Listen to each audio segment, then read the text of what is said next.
السلام عليكم ورحمة الله وبركاته. أخباركم إيه يا جماعة؟ يا رب تكونوا بخير، طمنونا عليكم. النهاردة هنتكلم عن موضوع مهم جدا.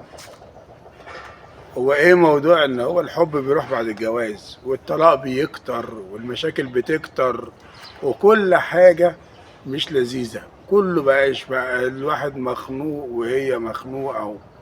بص يا جماعة، الموضوع كله في كلمة واحدة: المسؤولية. يعني إيه المسؤولية؟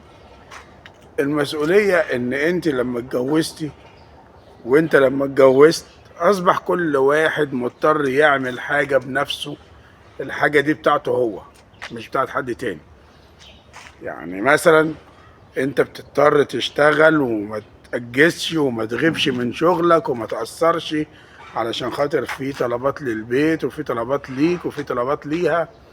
فالحوار ان انت لازم تشيل هم بيتك والدنيا تبقى متظبطه معاك.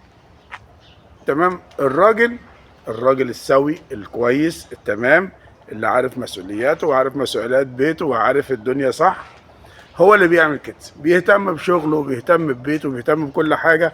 لذلك تلاقيه كل ما تكلميه يقول لك معلش مش فاضي، سيبيني دلوقتي، سيبيني دلوقتي، انا مش فاضي، مش قادر، تعبان، انا اللي فيها مكفيني. طب بعدين حاضر.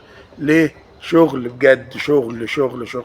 وطبعا زي ما احنا عارفين في ناس كتير قوي بتشتغل شغلة واتنين، ومش هقول تلاتة، بس هو في فعلا في ناس بتشتغل 3 شغلانات. انما الحوار كله في حتة المسؤولية نفسها، المسؤولية بتاعتك. طيب انت ايه مشكلتك بقى؟ مشكلتك انت ان انت مطلوب منك توفري في مصاريفك، مطلوب منك ان انت تعملي اكلك وشربك، ومطلوب منك ان انت تروقي شقتك وتهتمي بكل التفاصيل دي. وايه، خد بقى الجديدة او الكبيرة اللي كله بيشتكي منها: لا وعايزني اهتم بيه. وعلى فكرة الكلمة اللي انت بتقوليها دي هو كمان بيقولها: وعايزاني اهتم بيها. يا جماعة الموضوع مش موضوع عايزني او مش عايزني، الموضوع موضوع كل واحد في الطرفين مش فاضي بجد، مش فاضي للتاني. يعني ممكن نقولها ايه، منهك طول اليوم، تعبان طول اليوم، هو في شغله، في مواصلاته، في دنيته، في تأخيره، وفي وشه، وهي بقى في العيال إذا كان ربنا رزق بأولاد، وبيتها، وقلنا وعملنا وسوينا. الكلام ده كله يا جماعة هو اللي بيخلي المسافات تبقى بعيدة. ليه؟ هي طول النهار في البيت طحن طحن طحن طحن، وعملت الأكل ومستنية ناكل ونتكلم في الموضوع ده والموضوع ده، وهو طول النهار في الشغل. دلوقتي الشغل الواحد بيرجع 7 و8 بالليل زي ما انتوا عارفين، ودوشة المواصلات وتعب الدنيا، بيرجع على آخره. فهو بيتكلم في المواضيع اللي هي الحيوية، المواضيع الثابتة، المواضيع اللي هي مجعلصة ديت، عارفين انتوا؟ يعني ولا حب ولا وحشتيني، بيقول كلمة حلوة وخلاص. لا، هي عايزاه يقول يقول يقول يقول في كلام تاني عايزين نقوله. طيب يا فندم، فانت لازم تستحملي شوية، وانت قدر ان هي يعني مدعوكة في الشقة طول اليوم، اكل وشرب وسوق ومواعين وترويق ولو في عيال زي ما احنا قلنا، يعني بس يا ولا بس يا بنت.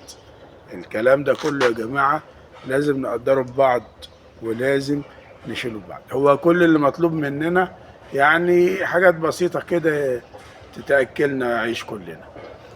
مطلوب ان انت قدر ان هي تعبانة، اول ما تخش كده خدها في حضنك وكلمها كلمتين: وعاملة ايه وكويسة، انا عارف ان انت جاي تعبان، انا عارف ده جاي فعلا. بس انا هقول لك يعني انت لما تعمل كده هي مستنيه ان انت عامله ايه. تعبت النهارده، معلش، طب كفايه كده، طب تعالي نقعد شويه. هي من نفسها هتبص تقول لك ايه، انت عامل ايه وانت كويس، وتعالى نقعد، تعمل لك كوبايه الشاي بتاعتك وتدردشوا. انما انت لو دخلت زهقان وزمقان وقرفان عشان انت جاي من الشغل واللي والحوار ده كله، فانت خلاص كده يعني قفلت الموضوع، وهي اساسا من الصبح يعني على اخرها، فانت جيت قفلت الموضوع. طب ليه؟ ليه؟ قول كلمة. على فكرة هم كل اللي محتاجينه كلمة حلوة، كلمة كويسة، كلمة طيبة. يعني انت لو قلتها لزوجتك كده اول ما تخش من الشغل او من البيت، من الطريق اللي انت جاي له يعني، صدقني والله هتخلي ايامك كلها جميلة. مفيش نكد، مفيش. ومعلش كل واحد يستحمل التاني شوية، كل طرف يعني يظبط دنيته شوية ان هو يستحمل. دلوقتي البنات دلوقتي والشباب على اخرهم، يعني بقوش قادرين يستحملوا بعض. مفيش صبر، مفيش حد. كل واحد مفكر ان هو هيعيش في حياة تانية خالص، ودليفري وحد هيخدمه لا مفيش الكلام ده دلوقتي. مفيش الكلام ده دلوقتي. فيا جماعة، واحنا كأهل لازم نساعد الأزواج اللي هم الجداد، إن هم يعني كل أهل الزوج وأهل الزوجة ما يجوش عليهم، سيبوهم في حالهم. سيبوهم في حالهم عشان يعرفوا يعيشوا. تقدروا تقولوا كلمة طيبة إن هم يتصبروهم على اللي هم فيه، ماشي.